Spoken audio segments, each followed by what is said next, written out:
ગણેશાય નમઃ.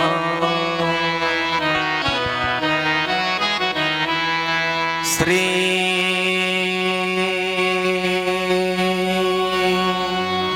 સરસ્વત્યૈ નમઃ. શ્રી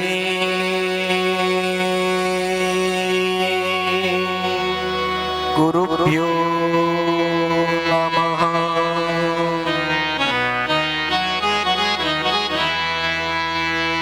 વંશી વિભૂષિતકરા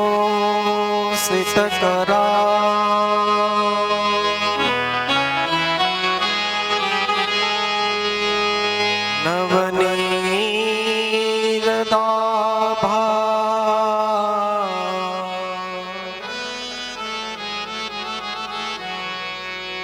પીતાંબરા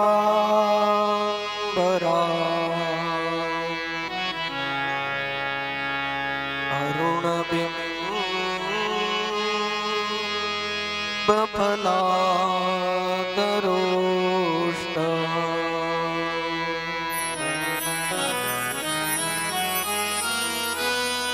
પૂર્ણેન્દુ સુંદર મુખાત અરવિંદ નેત્રા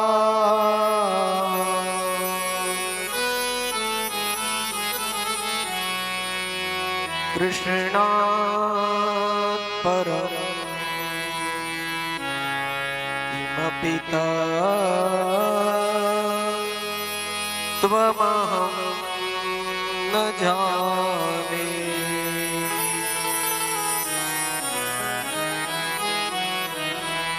કૃષ્ણ ત્વદીય પદ પંકજ પંજરાંતે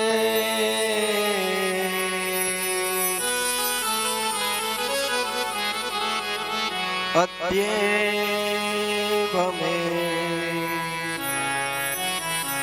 વિશતુ માં નસરાજહંસ.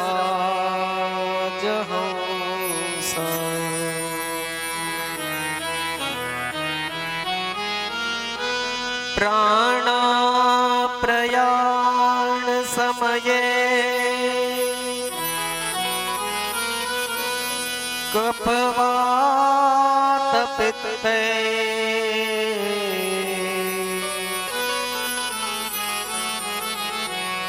કંઠાવરો ધનવિધો સ્મરણં કુતસ્તે.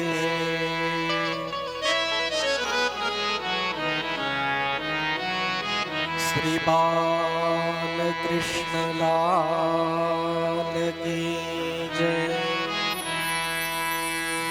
શ્રી દ્વારકાધીશ કી જય. સદગુરુ ભગવાન કી જય. મહાકાલી માત કી જય. કામનાથ મહાદેવ કી જય. અન્નપૂર્ણા માત કી જય. સદગુરુ ભગવાન કી જય. પિતૃનારાયણ દેવ કી જય. ઓ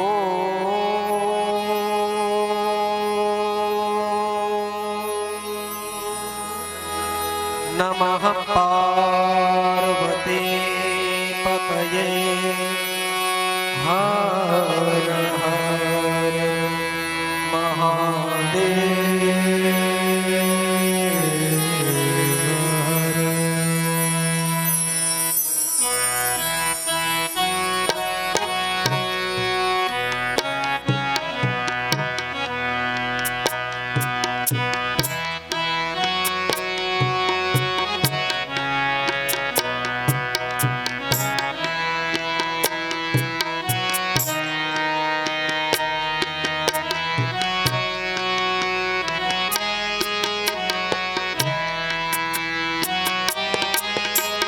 Hare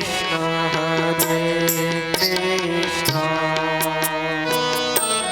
Krishna Krishna, Hare Hare,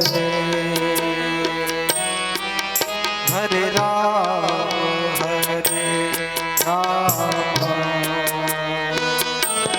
Rama Rama, Hare Hare, Hare Krishna,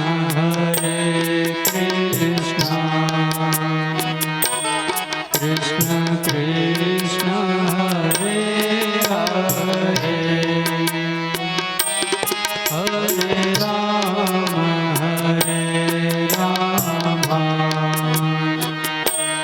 Rama Rama, Hare Hare.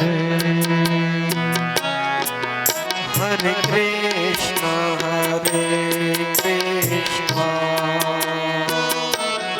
Krishna Krishna, Hare Hare, Hare Rama, Rama Rama, Hare Hare, Hare Krishna,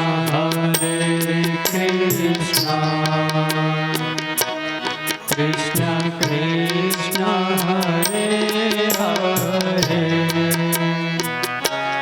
Hare Rama,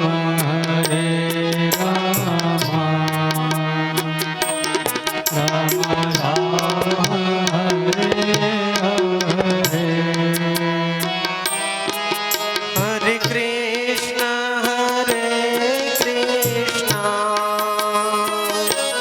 Krishna Krishna, Hare Hare, Hare Rama, Rama Rama, Hare Hare, Hare Krishna,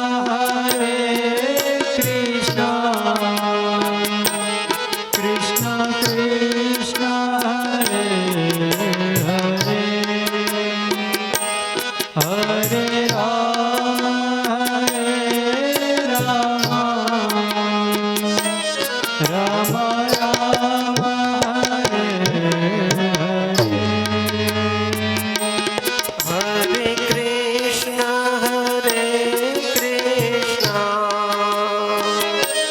Krishna Krishna, Hare Hare, Hare Rama, Rama Rama, Hare Hare, Hare Krishna,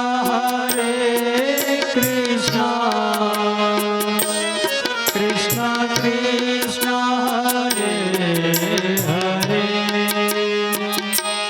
Hare Rama, Rama Rama, Hare Hare. Hare Krishna,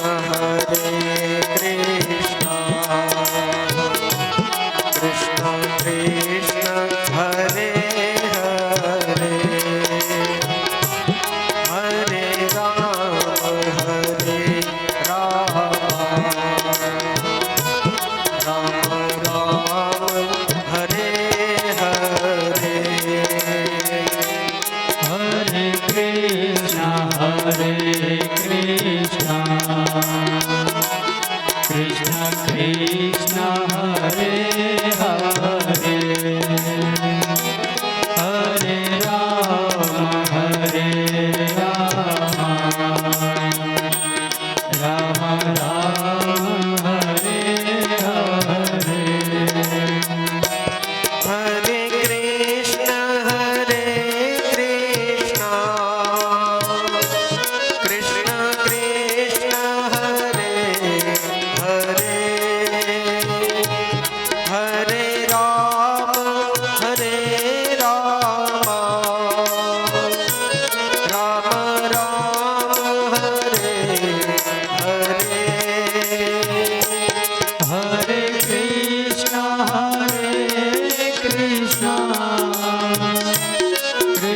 Krishna Hare Hare Hare Ram Ram Ram Hare Hare Hare Krishna Krishna Krishna Hare Hare Hare Ram Ram Ram Hare Hare Hare Krishna Krishna Krishna Hare Hare Hare Ram Ram Ram Hare Hare Krishna Krishna Hare Hare Krishna Krishna Hare Hare Ram Ram Hare Hare Ram Ram Hare Hare Krishna Krishna Hare Hare Ram Ram हरे राम राम हरे हरे राम राम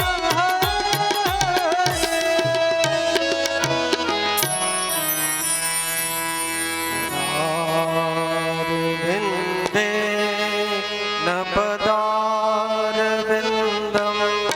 मुखारविन्दे विनिवेशयन्ता भट्टस्य पत्रास्य पुटे शयानं बालं मुकुन्दं मनसा स्मरामि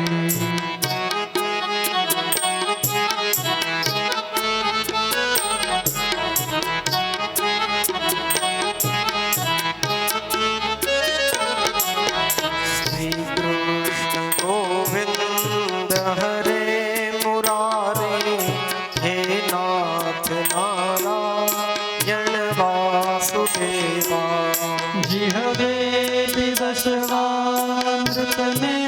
तदेव गोविन्द दामोदर माधवेति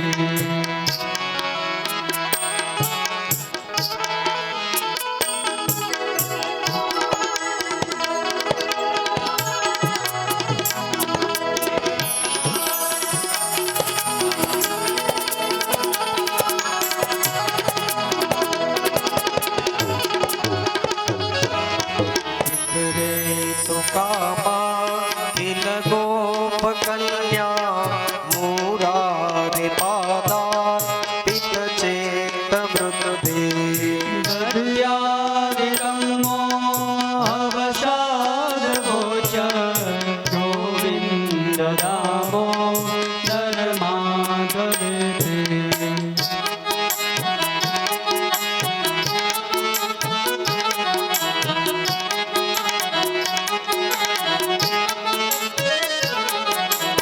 गृहे गृहे गोमवधू कदम्बा सर्वे मिलित्वा समवाप्य योगम् पुण्यानि नामानि पठन्ति नित्यं गोविन्द दामोदर माधवेति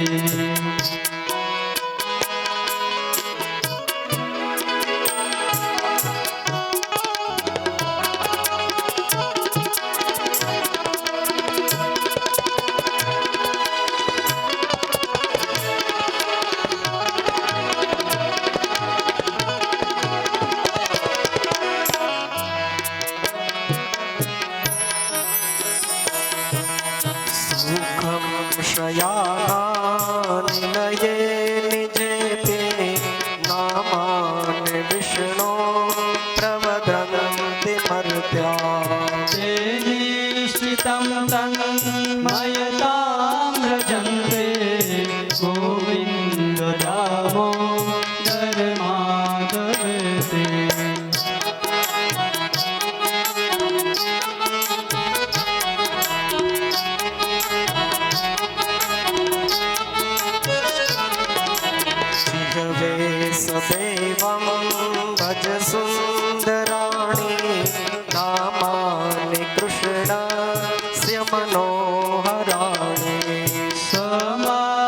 भक्तार्ति विनाशनाने गोविन्द दामोदर माधवेति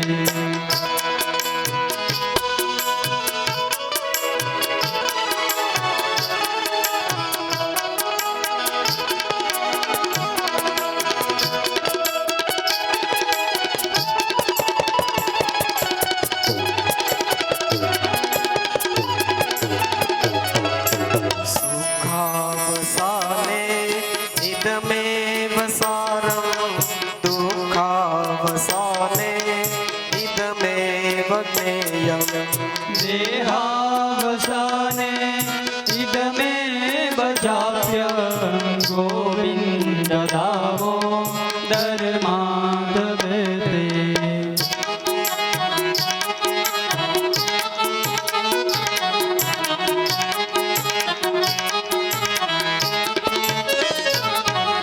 श्रीकृष्ण राधा वर गोकुलेश गोपाल गोवर्धननाथ विष्णु जिहवे पिबस्वामृतमेतदेव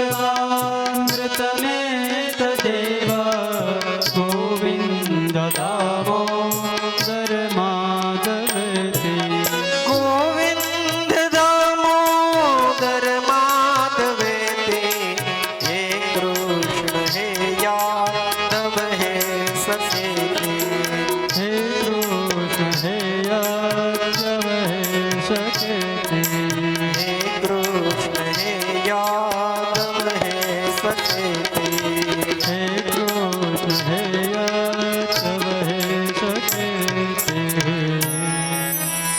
गोविंद दामोदर स्तोत्र प्रेम थी पाठ जे करे दामोदर दया दाने सहज गौलोक संचरे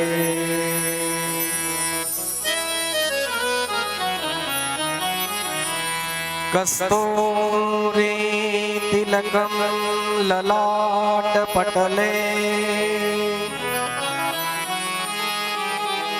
वक्षस्थले कौस्तुभम् नासाग्रे वरमौक्तिकं करतले वेणुर्करे कंकणम्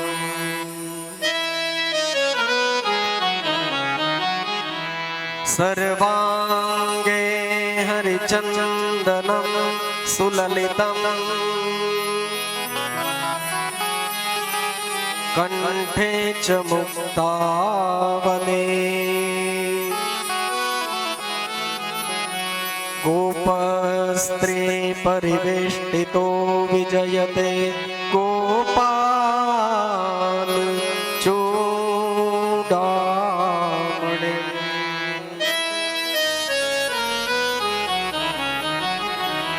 कृष्णं नारायणं वन्दे कृष्णं वन्दे व्रजप्रियम् कृष्णं द्वैपायनं वन्दे कृष्णं वन्दे पृथासुतम्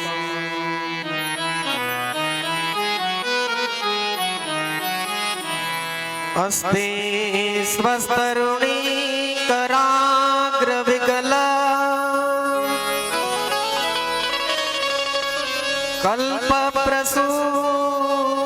कल्पप्रसूनाप्लुतम् वस्तु प्रस्तुत वेणुनादलहरि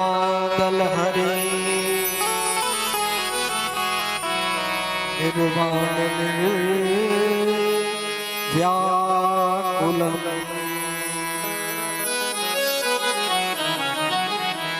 शस्त्र निबद्ध निविलसा गोपीसहस्रावृतम्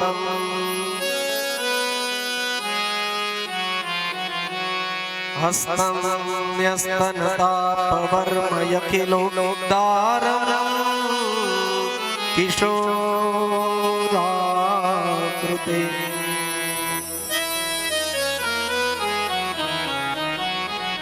बोलिए श्री सुखदेव जी महाराज की जय। श्री हरि परमानंद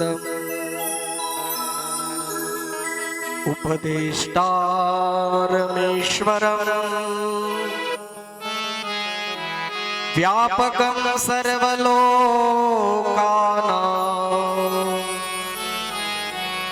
कारणं तं नमाम्यहम्।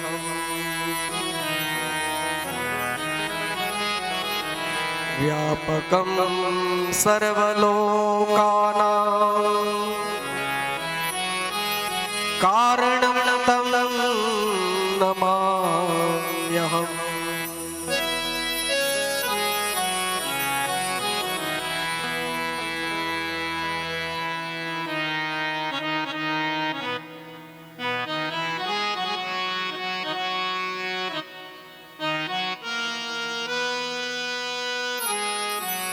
परम कृपाळु परमात्मा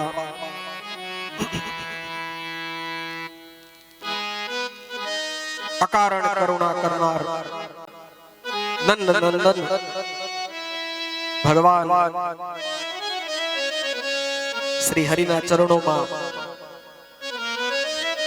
अपना सौना प्रेमपूर्वक प्रणाम हो।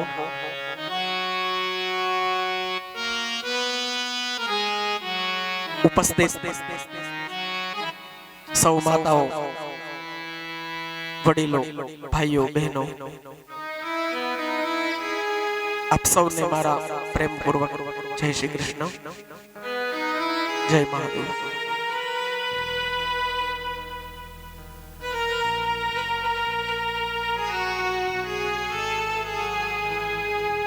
आदि नारायण सर्वेश्वर भगवान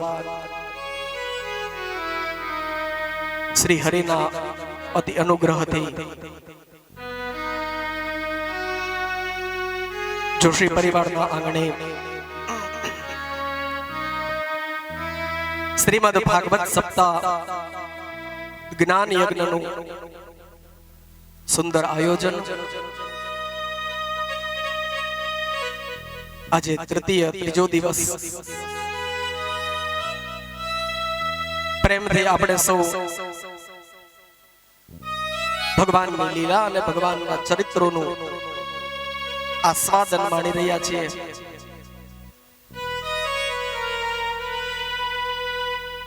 આવો કથા પ્રવાહને થોડો સ્મરણમાં લઈએ।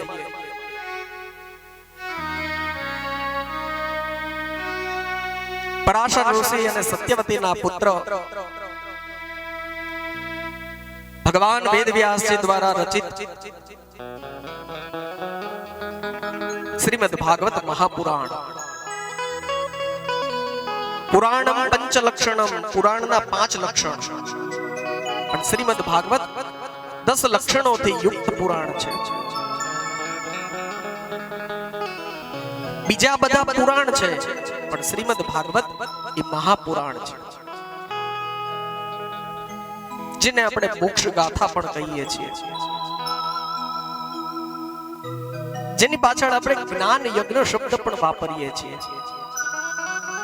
7 દિવસનો આ જ્ઞાન યજ્ઞ કહે છે યજ્ઞની અંદર તો અગ્નિ હોવો જોઈએ અને સ્વાહા સ્વાહા બોલીને આહુતિઓ આપવાની હોય। આમાં પણ આહુતિ આપવાની છે। આ જ્ઞાન યજ્ઞ છે અને આની અંદર પણ આહુતિઓ આપવાની છે। શેની? બીજા યજ્ઞની અંદર આપણે ઘી જવતલ આવી પવિત્ર વસ્તુઓની આહુતિ આપીએ છીએ। આ જ્ઞાન યજ્ઞની અંદર આપણી અંદર રહેલા અજ્ઞાનની આહુતિઓ આપી દેવાની છે।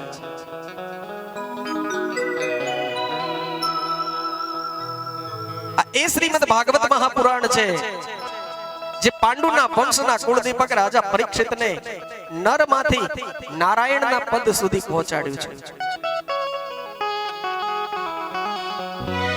આ અસાર રૂપી સંસારની અંદર સંસાર અસાર છે.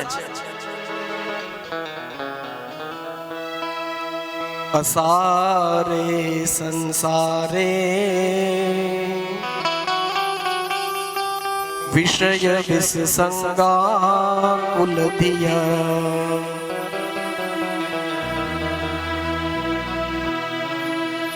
અસાર રૂપી સંસારની અંદર એ સંસારી જીવાત્મા વિષયોથી આકુલ વ્યાકુળ થઈને તું ભટકી રહ્યો છે. સંસારને અસાર કીધો છે. અસારે સંસારે વિષય વિસંગા કુલધિયા. વેદવ્યાસજીએ આ સંસારને અસાર કહ્યો છે. શું લાગે છે આ સંસાર અસાર છે? એન મજાના આનંદથી જિંદગી જીવીએ છીએ, હરીએ ફરીએ છીએ, સારા સારા વસ્ત્રો પહેરીએ છીએ, સારું સારું ભોજન લઈએ છીએ, સરસ મજાનો કથાનો મંડપ છે, ગરમી ન લાગે એટલે પંખાની વ્યવસ્થાઓ કરેલી છે. મોજથી જીવન જીવીએ છીએ આપણે બધા. કાલની ફિકર કરતા નથી. આજ જીવી લ્યો.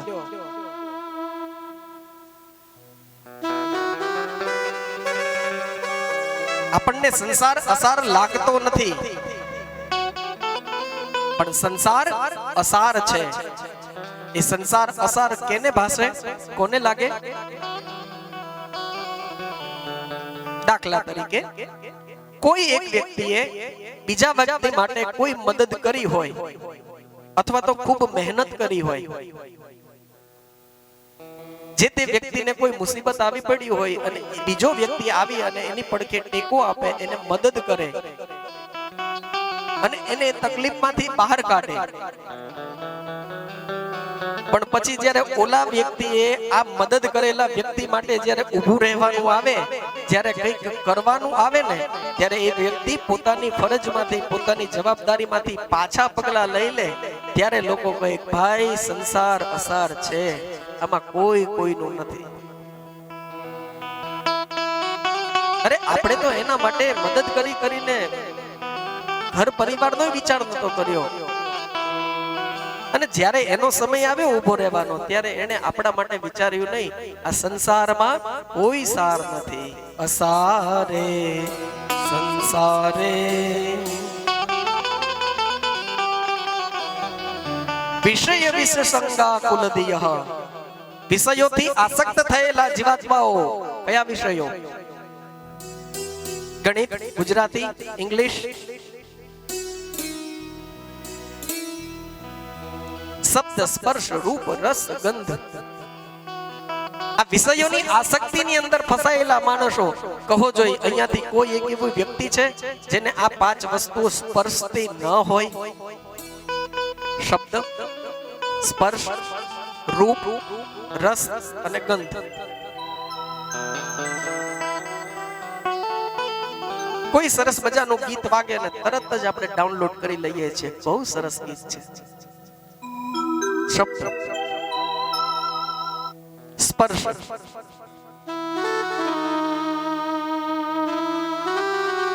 સરસ મજાનું પક્ષી આપણે જોઈએ વૃક્ષની ઉપર બેઠેલું, આપણને એમ થાય કે આને હાથમાં લઈને એને પંપોડી. સ્પર્શ, રૂપ કહેવાની જરૂર નથી, પ્રાધાન્ય આપણે એને જ આપીએ છીએ. અહીં ના બોલાય.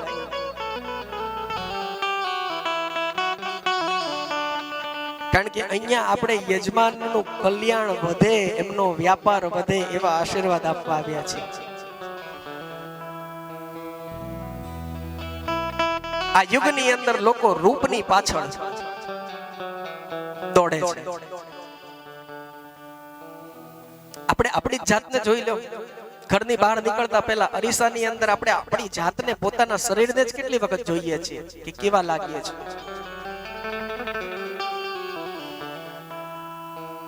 બાહ્યિક સ્વરૂપને આપણે એટલું બધું મહત્વ આપીએ છીએ. શબ્દ સ્પર્શ રૂપ રસ, કોઈ એક એવો પદાર્થ, કોઈ એક એવી વાનગી આપણને ખાવામાં આવે અને એનો સ્વાદ આપણી જીભને ગમી જાય તો ગમે ત્યાંથી ગોતીને લઈ આવી ક્યાં મળે છે આ વસ્તુ. અને ગંધ, કોઈ સરસ મજાનું સુગંધિત પુષ્પ વૃક્ષની ઉપર છોડ ઉપર ખીલ્યું હોય અને ખૂબ સુંદર સુગંધ આવતી હોય, આપણે તોડ્યા વિના રહી નહીં. બગીચાઓમાં ગમે એટલી સૂચના લખી હોય કે અહીંયા વૃક્ષો કે ફૂલ તોડવા નહીં, છતાંય છાના માના આપણે તોડે નહીં. બાજુમાં કોઈ આવીને બેસે ને સરસ મજાની સુગંધ સ્પ્રે સરસ છાંટીને આવ્યો હોય તો તરત પૂછીએ ક્યું લગાવ્યું, ક્યાંથી લાવ્યા? ઓલો પાછો એવો અહીંનું નથી, દુબઈ થી લાવ્યા. એટલે એના જેવું પાછું કોઈ લઈ આવે નહીં ને. અહીંનું નથી, તમને નહીં મળે. કઈ વાંધો નહીં, સુગંધ લેશું, તું છાંટજે. શબ્દ સ્પર્શ રૂપ રસ અને ગંધ, આ વિષયોની અંદર આસક્ત રહેલા હે જીવાત્મા. અને પછી તો એ વિષયો ભોગવી ભોગવીને પણ માણસ આકુળ વ્યાકુળ થઈ જાય. ગમે તેટલું સારું સંગીત હોય, તમને ખૂબ ગમતું હોય કોઈ એક ગીત, એક વાર સાંભળો, 2 વાર સાંભળો, 10 વાર સાંભળો, ક્યાં સુધી? કોઈ એક ગીત, કોઈ એક સોંગ તમે ક્યાં સુધી સાંભળવાના? જ્યાં સુધી બીજું નવું ન આવે ત્યાં સુધી. કાચા બદામ આવ્યું હતું તો બધાય કાચા બદામ વાહે પડી ગયા હતા.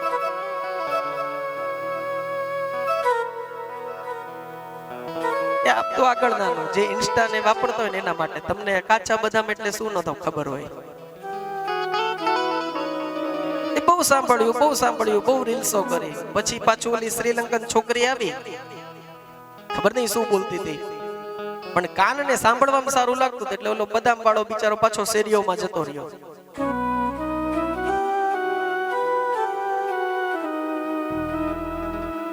કોઈ એક વસ્તુને આપણે સાંભળીએ રાખીએ પછી આપણને વારંવાર સાંભળવી ન ગમે.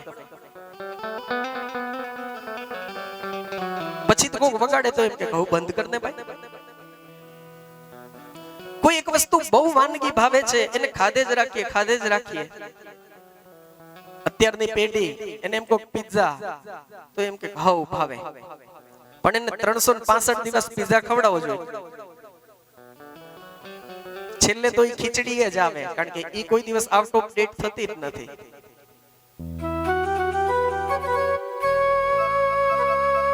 શબ્દ સ્પર્શ રૂપ રસ અને ગંધ, આ બધી વસ્તુઓનો અતિરેક થઈ જાય ને ત્યારે માણસ એનાથી ભાગે છે, દૂર જાય છે, આકુળ વ્યાકુળ થઈ જાય છે. ત્યારે વેદ વ્યાસજી કહે છે કિમર્થમ વ્યર્થમ વો વ્રજત મુપતે કુત્સિત કથે. કિમર્થમ, શા માટે? વ્યર્થમ, નકામો. શા માટે હે જીવ તું નકામી ભાગાભાગી દોડાદોડી કરે છે?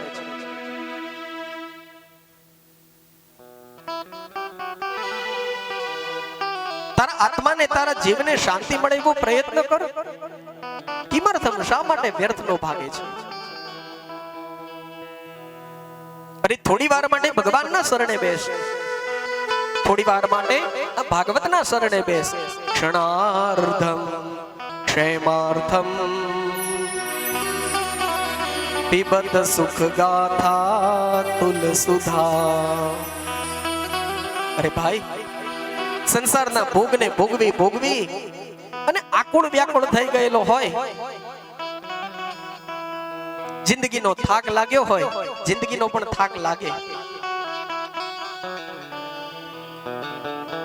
ધન ધનતેરસ, કાળી ચૌદસ, દિવાળી અને બેસતું વરસ, આ 4 દિવસ જાય ને પછી એનોય થાક લાગે કે હવે તો આ દિવાળી જાય તો સારું. આ બાજુ કે હવે તો આ તહેવાર પૂરો થાય તો સારું. થાકી ગયા કામ કરી કરીને. એમ જિંદગીનો પણ થાક લાગે. તમને એમ થાય જીવવાનોય થાક લાગે. યસ. 80, 85, 90 વર્ષની ઉંમરે પહોંચેલા પથારીની અંદર પડેલા વૃદ્ધ માતા પિતા હોય ને એને પૂછજો, એ તો હવે સમય પસાર કરે છે, એ જિંદગી જીવતા નથી હોતા. જીવનનો પણ થાક લાગે. જેમ દિવસ આથમે અને એવા સમયે આપણું શરીર થાકે છે ને, એમ જીવનનું પણ જ્યારે અસ્ત થવાનો સમય હોય એવા સમયે જીવને પણ જિંદગીનો થાક લાગતો હોય છે. વિષયોથી આસક્તિમાં ઘેરાયેલો આકુળ વ્યાકુળ થયેલો હે જીવ, તું આ ભાગવતના શરણે આવ. જે જીવ ભાગવતના શરણે આવે છે એનો ઉદ્ધાર થાય છે. કયું? અચ્છા, ભાગવતના શરણે આવવું તો કાં તો ભાગવતને વાંચવું પડે ને કાં ભાગવતને સાંભળવું પડે. એટલો બધો સમય કોની પાસે છે? એટલો સમય નથી. ઘણા એવા લોકો જોયા છે કથાઓની અંદર પૂરેપૂરો ટાઈમ ના આપી શકતા હોય. 3, 3.5, 3 કલાક નોકરી, ધંધો, વ્યાપાર, વ્યવસાય જે કઈ હોય તો તમે જેટલાને આમંત્રણ આપ્યું હશે એ 7 દિવસ 3, 3.5 કલાક કન્ટિન્યુ રોજ આવીને અહીંયા બેસી જ જાય એવું જરૂરી નથી. કોઈ પહેલા દિવસે, કોઈ બીજા દિવસે, કોઈ 5મા દિવસે, 7 દિવસની અંદર સૌ પોતાની અનુકૂળતા પ્રમાણે આવીને બેસી જાય. શું કામ? લોકો એમ કહે છે કે ટાઈમ નથી. આપણા પિતાજીને 24 કલાક જ મળ્યા હતા, એમના પિતાજીને 24 કલાક જ મળ્યા હતા, અને સ્વામી વિવેકાનંદને પણ 24 કલાક જ મળ્યા હતા. એ બધાને 25 કલાક નહોતા મળ્યા.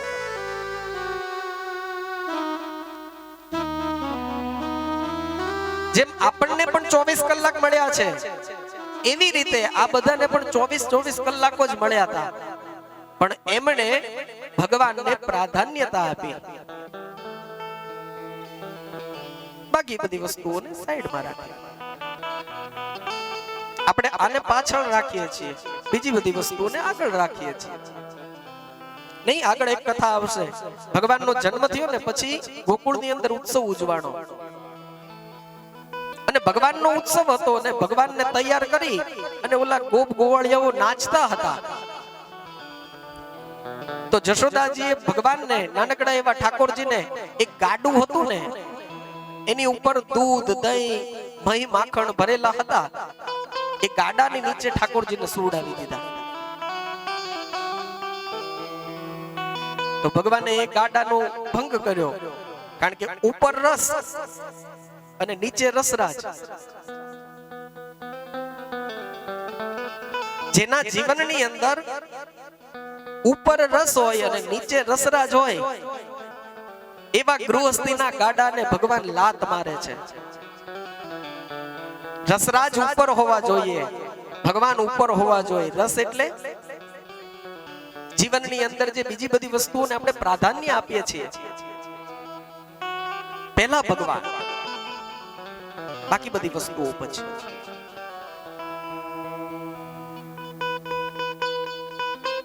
જે ગૃહસ્થીના જીવન રથના ગાડાની અંદર ભગવાનને પ્રાધાન્ય નથી અપાતું, ભગવાન એને ગમતું નથી. ભગવાનને હે આકુળ વ્યાકુળ થઈ ગયેલા જીવ, આ ભાગવતના શરણે આવ. પણ આપણે એમ કહીએ છીએ કે સમય જ નથી. ઘણા તો એમ કહે છે કે આ બધું કથાઓ ના બધું નકામું છે, આ બધું ટાઈમ નું વેસ્ટ છે. આ ટાઈમ વેસ્ટ નથી, આ ટાઈમ નું ઇન્વેસ્ટ છે. કથાઓમાં નો જવાય, કથાઓમાં નો નથી નીકળ્યો.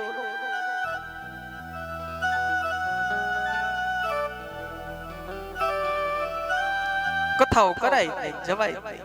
સારું ભાઈ, ના જતો.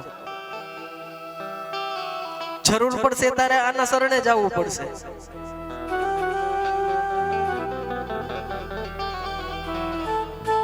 જીતવા હાટું ને આગળ આવવા હાટું ઈ ભગવાનના જ પગ પકડવા પડશે, જે ભગવાનને વર 2 વર 5 વર પહેલા અપખોડ્યા હોય.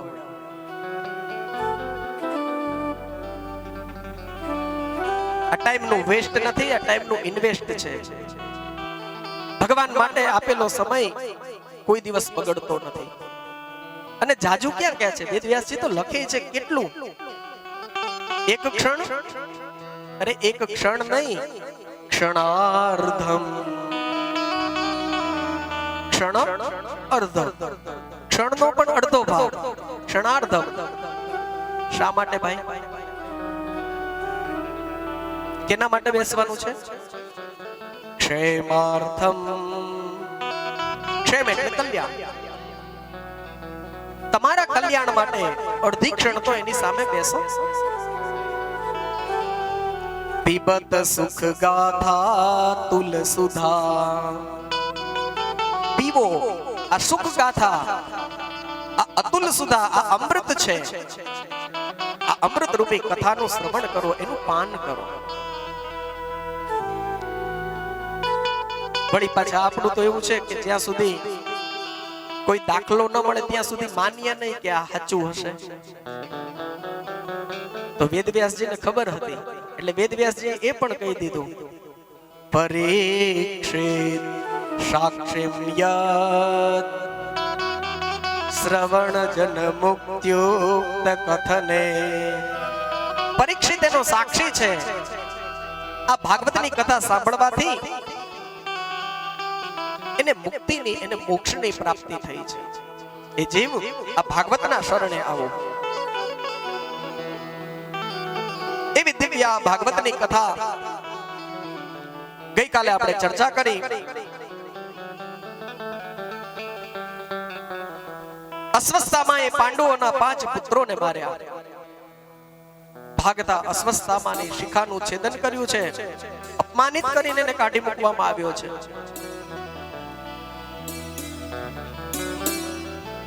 કુરુક્ષેત્રના મેદાનની અંદર ધર્મ અને અધર્મનું યુદ્ધ પૂર્ણ થયું. ભગવાને કહ્યું દ્વારિકાધીશે કે હવે મારે દ્વારિકા પાછું જવું છે. ભગવાન જ્યાં દ્વારિકા જવા માટે તૈયાર થયા, બધાને મળતા મળતા છેલ્લે કુંતાજીની પાસે આવ્યા. 2 હાથ જોડ્યા. સંબંધમાં કુંતાજી ભગવાનના ફોઈ થતા હતા, ફૈબા થતા હતા. ભગવાન આવી અને કુંતાજીને વંદન કર્યા, પગે લાગ્યા. અને એવા સમયે કુંતાજીની આંખમાંથી દડ દડ દડ દડ આંસુડાની ધારાઓ પડી. ભગવાને આમ કુંતાજીની સામે જોઈને કહ્યું, કોઈ તમે રડો છો? અરે 5 પાંડવોની માતા, હસ્તિનાપુરના રાજમાતા છો અને તમારી આંખમાં આંસુ? પોતાના ઉપરનાથી કુંતાજીના આંસુડા ભગવાન પૂછ્યા, કોઈ કેમ રડો છો? અરે રડવાના દિવસો તો ગયા, બહુ રડી લીધું.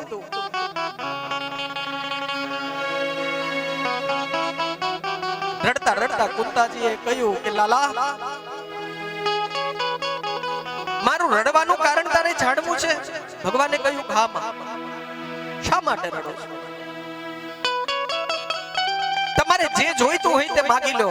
તમે જે માંગશો એ હું તમને આપીશ. કુંતાજીએ રડતા રડતા કહ્યું, લાલા હું જે માંગુ એ તું મને આપીશ? ભગવાને કહ્યું, હા. કુંતાજીએ રડતા રડતા ભગવાનને કહ્યું, લાલા જો હું તારી પાસે માંગુ છું, તારે મને આપવું હોય તો હું આજ તારી પાસે માંગુ છું, લાલા મારા ઉપર દુઃખના ડુંગરાઓ તૂટી પડે, મારા ઉપર વિપત્તિના વાદળો ઘેરાય. મારે દુઃખ જોઈએ છે કૃષ્ણ, મને દુઃખ આપો. ભગવાને કુંતાજીના મોઢા આડો હાથ દઈ દીધો. માં શું બોલો છો? આખી જિંદગી તો દુઃખ ભોગવ્યું છે, આજ સુખનો સૂરજ ઉગ્યો અને તમારે દુઃખ જોઈએ છે? કહ્યું, હા. ભગવાને કહ્યું, કેમ? રડતા રડતા કુંતાજીએ કહ્યું, લાલા જ્યારે અમારે દુઃખ હતું ને ત્યારે તમે અમારી સાથે હતા.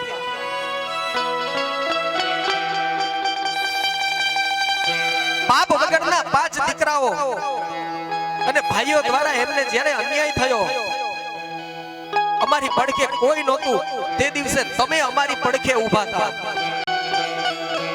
દુઃખમાં તમે અમારી સાથે હતા અને આજે જ્યારે અમારે સુખ આવ્યું છે ત્યારે તમે અમને છોડીને જવાની વાત કરો છો. તમારા વિનાનું સુખ અમારે શું કામનું?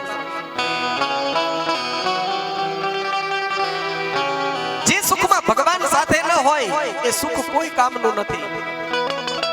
મને દુઃખ આપો, મારે દુઃખ જોઈ છે. ઇતિહાસનું અમર પાત્ર કુંતાજી, જેને ભગવાનની પાસે દુઃખ માંગ્યું, માગે કોઈ?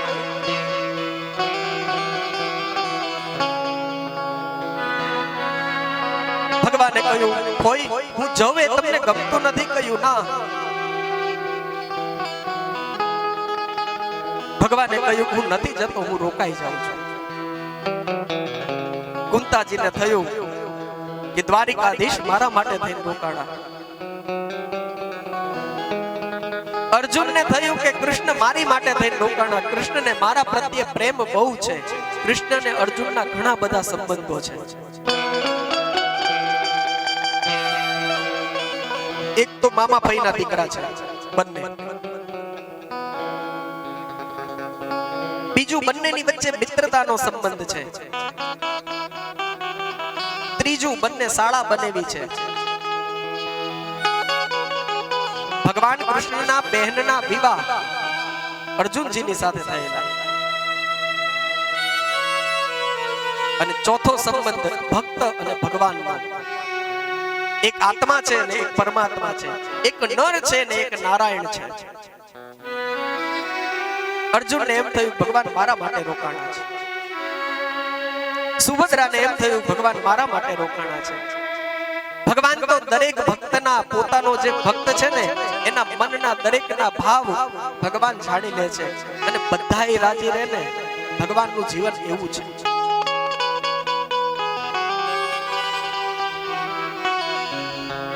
આપણા કોઈક એવા કામથી જો બધાયને આનંદ અને બધાયને રાજીપો મળતો હોય ને તો એ કામ કરવું જોઈએ.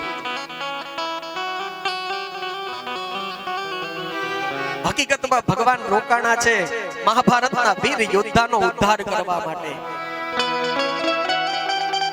ભીષ્મ પિતામહ, ગંગા પુત્ર દેવવ્રત,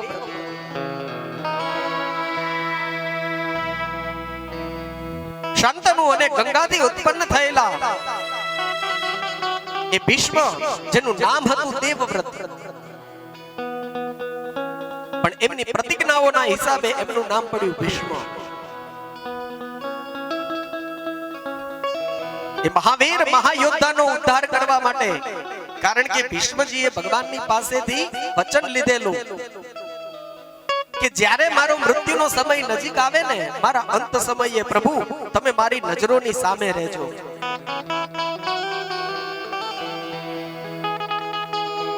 મારો અંત સમય જ્યારે આવે, અને એવા સમયે હે ભગવાન તમારા સ્વરૂપના દર્શન કરતા કરતા મારા શરીરની અંદરથી પ્રાણ છૂટે. અને ભગવાને વચન આપેલું.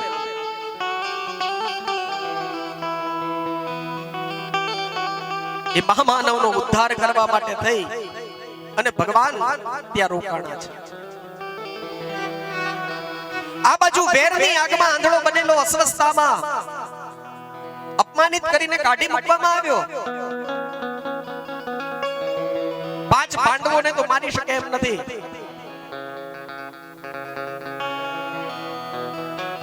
ઉત્તરાના ગર્ભની અંદર પાંડુના વંશનો કુલ દીપક રાજા પરીક્ષિત અસ્વસ્થતામાં વિચાર કર્યો કે એને જન્મવા ન દઉં, ઉત્તરાના ગર્ભની અંદર બ્રહ્માસ્ત્ર મૂકી અને એને જ મારી નાખું. પાંડવો ક્યાં સુધી જીવશે? પાંડુ વિનાની પૃથ્વી થઈ જાય. વેરની આગમાં આંધળા બનેલા અસ્વસ્થતામાં ઉત્તરાના ગર્ભની અંદર બ્રહ્માસ્ત્ર છોડ્યું. શૂળ પેટની અંદર ભોકાય એવી પીડા અથા પોકાર કરતી ઉત્તરા દ્વારિકાધીશના શરણે આવી, મહારાજ મારા પેટની અંદર કોઈએ સળગતું બાણ છોડ્યું હોય એવી પીડા મને થાય છે.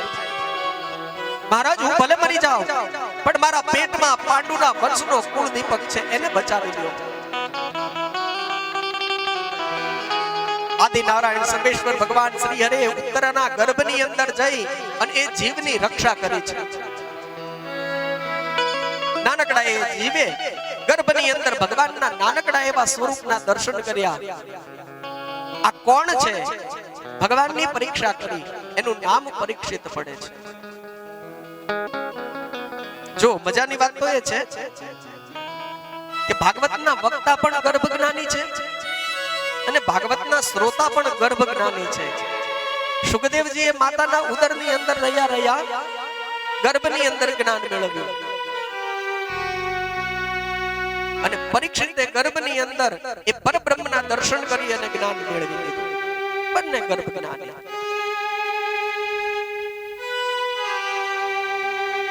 એ જીવનો પણ રક્ષા કરી છે ભગવાને.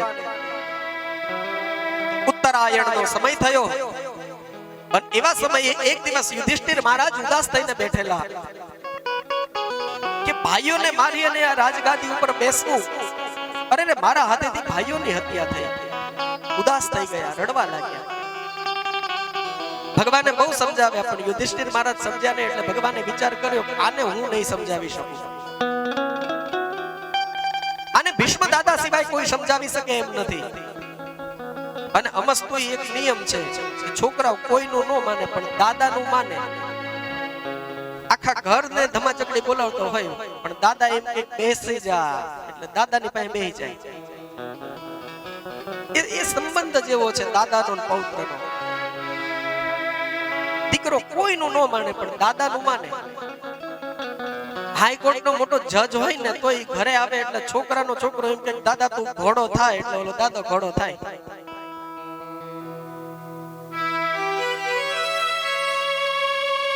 પાંચ પાંડવો કુંતાજી દ્રૌપદીજીને લઈ અને ભગવાન કુરુક્ષેત્રના મેદાનની અંદર આવ્યા છે. રણ મેદાનની અંદર યુદ્ધ ભૂમિમાં જાણે પહાડનું એક શિખર પડ્યું હોય એવી રીતે બાણની શૈયા ઉપર છત્તા પાઠ ભીષ્મ પિતામહ પડ્યા છે.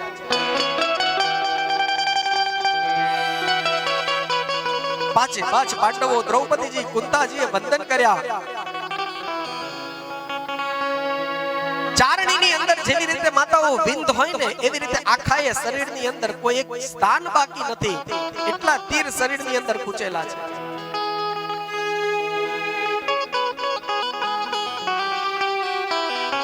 કુંતાજીએ બે હાથ જોડી અને ભીષ્મ દાદાને કહ્યું, દાદા હવે ક્યાં સુધી આ મરણતોલ પીડા ભોગવવી છે?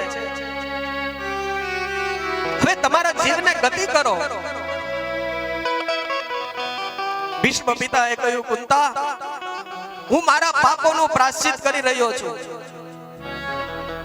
ભીષ્મ અને પાપ માનવામાં ન આવે. જે પતિત પાવની ગંગા મૈયા દરેક જીવાત્માઓના પાપને નષ્ટ કરે છે, એ ગંગાજીનો પુત્ર ભીષ્મ એના જીવનમાં પાપ ન હોઈ શકે. અને ત્યારે ભીષ્મ દાદાએ કીધું, હા મેં પાપ કર્યું છે, મેં પાપ જોયું છે. ભરી સભાની અંદર જ્યારે દુશાસને દ્રૌપદીના ચીર ઉપર હાથ નાખ્યો તેથી એ સભાની અંદર હું જે કેવું વ્યક્તિત્વ હતું કે એને અટકાવી શકત, હું ન બોલી શક્યો. પાપી દુર્યોધનનું અન્ન મારા મોઢાની અંદર હતું અને મારે પણ આંખ નીચી કરીને બેસી રહેવું પડ્યું. અધર્મની સામે ન બોલી શક્યો. જ્યારે ખોટું થતું હોય, અધર્મ થતું હોય, એની સામે જ્યારે તમે અવાજ નથી ઉઠાવતા ત્યારે તમે એટલા જ પાપી ગણાવ છો. હું ધારત તો મહાભારતનું યુદ્ધ અટકાવી શક્યો હોત, પણ દુર્યોધનની શેહ શરમમાં રહી અને અધર્મને થવા દીધો છે. પાપીના અન્નથી પુષ્ટ થયેલા મારા દેહમાંથી ટીપે ટીપું લોહીનું જ્યાં સુધી નીકળી ન જાય ને ત્યાં સુધી મારા પ્રાણને હું ગતિ નથી કરવાનો.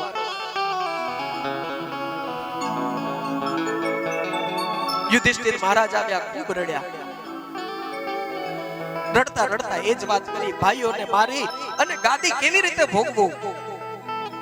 ભીષ્મ પિતામહે કહ્યું, શું તે માર્યા? તમે પાંડવોએ થઈ અને આ કૌરવોને માર્યા છે?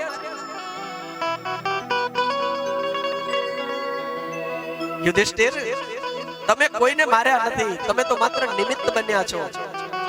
જરા પાછળ નજર કરો. પાછળ ઉભેલા પીળા પિતાંબરધારી મોર પૂંછના મગડધારી જે છે ને, આ કરતા હડતા સૂત્રધાર તો એ છે. આપણે તો બધા કઠપુતલી હતા. આ કઠપુતલીની દોર દ્વારિકાધીશના હાથની અંદર હતી. એને જેવી રીતે આપણને નચાવ્યા એવી રીતે આપણે નાચ્યા છીએ. ભગવાન આગળ આવ્યા અને ઉત્તરાયણનો સમય થયો.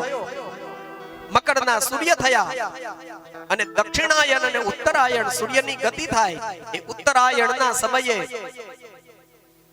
શ્રી હરિ પરમાત્મા જ્યારે સન્મુખ આવ્યા અને એવા સમયે ભીષ્મ દાદા પોતાના પ્રાણ ત્યાગવા જઈ રહ્યા છે. અંત સમયે ભગવાનના દર્શન કર્યા, ભગવાનની સ્તુતિ કરી છે. ભગવાનની પાસે વચન માંગ્યું, મહારાજ મારી આ મતિ, આ મારી બુદ્ધિ તમારા સિવાય કોઈ જગ્યાએ જાય નહીં. અને ભગવાનના સ્વરૂપના દર્શન કરતા કરતા એ મહાભારતના યુદ્ધના મહાયોદ્ધા મહામાનવ પરમાત્માની અંદર એ તત્વ સમાઈ ગયું. ભીષ્મજીનો પણ ઉદ્ધાર કર્યો છે. અને કહેવાય છે કે ત્યાર પછી ભગવાન દ્વારિકા જવા માટે વિદાય થયા છે. અર્જુનજીને ભગવાન પ્રત્યે ખૂબ પ્રેમ હતો. અર્જુનજીને સાથે લઈ ગયા છે. યુધિષ્ઠિર મહારાજ ધર્મથી પોતાનું રાજ્ય ચલાવે છે.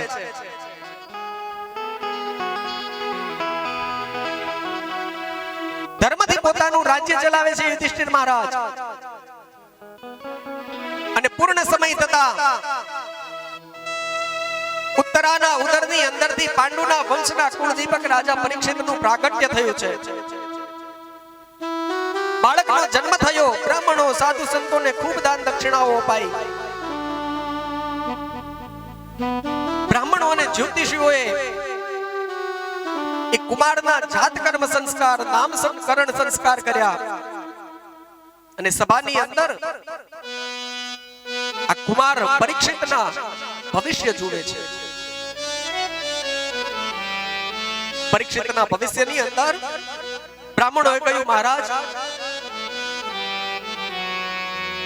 તમારા વંશનો આ કુળદીપક તમારા જેવો ધર્મપરાયણ થશે. અર્જુન જેવો ધનુર્ધારી બનશે. ભીમ જેવો શક્તિશાળી બનશે. નકુલ અને સહદેવ જેવો વિચક્ષણ બનશે. અભિમન્યુ જેવો વીર બનશે. શિબી રાજા જેવો દાની બનશે. સમુદ્રના જેવો વિશાળ પેટ થશે, વિશાળ મનનો થશે. સર્વ લક્ષણોથી યુક્ત આ તમારો પુત્ર છે. પરંતુ આટલું કહીને બ્રાહ્મણો અટકી ગયા. યુધિષ્ઠિર મહારાજે કહ્યું, મારા આ વંશના કુળ દીપકની અંદર કોઈ ખામી છે?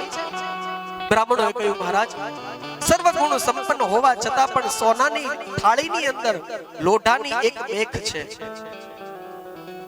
પણ ચિંતા ન કરો, એ એના માટે આશીર્વાદ રૂપ, વરદાન રૂપ સાબિત થશે. નાની ઉંમરમાં એનાથી બ્રાહ્મણનો અપરાધ થશે અને એને શ્રાપ લાગશે અને નાની ઉંમરમાં એનું મૃત્યુ થશે. પણ એ શ્રાપ પણ એના માટે વરદાન બની જશે. યુધિષ્ઠિર મહારાજે કહ્યું, બલી યસી કેવલ ઈશ્વર ઈચ્છા. જેવી ભગવાનની ઈચ્છા હોય એ પ્રમાણે થાય. એને નિર્માણ કર્યું છે એ પ્રમાણે જ બને. ધીમે ધીમે હવે ભગવાન સ્વધામ ગમન તરફ જઈ રહ્યા છે. ભગવાનના સ્વધામ જવાનો સમય થઈ રહ્યો છે. કળિયુગના બેસણા છે. હજી કળિયુગ બેઠો નથી, એનો બેસવાનો સમય બાકી રહ્યો છે. અને ધીમે ધીમે એના લક્ષણો, એના ચિહ્નો દેખાવા લાગ્યા. એક દિવસ યુધિષ્ઠિર ધર્મરાજ સભા ભરીને બેઠા હતા.